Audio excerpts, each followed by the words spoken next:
আসসালামু আলাইকুম। বৃষ্টি হচ্ছে। বৃষ্টির মধ্যেও আমাদের কাজ থেমে নেই।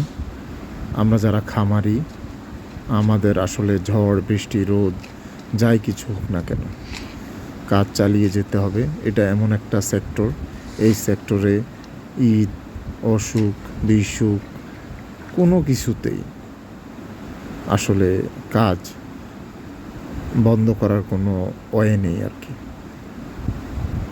আমরা এই বৃষ্টির মধ্যে ঘাস কাটতে হচ্ছে, তার একটাই কারণ, গরুর ড্রাই ম্যাটার, খড় বা অন্যান্য যে উপাদানগুলো আছে এগুলোর যে দাম বাজারে, ঘাস ছাড়া অন্য কিছু দিয়ে আসলে আমাদের পক্ষে পোষানো সম্ভব না। ঘাস অত্যন্ত, আমাদের বাংলাদেশের মাটি যেহেতু উর্বর, ঘাস হয় প্রচুর পরিমাণে, সেহেতু ঘাসটা আমাদের জন্য খুবই সহজলভ্য একটা উপাদান। ঘাস কাটতে কাটতে আমাদের ঘাসের মধ্যে আবার একটা পাখি এসে বসলো।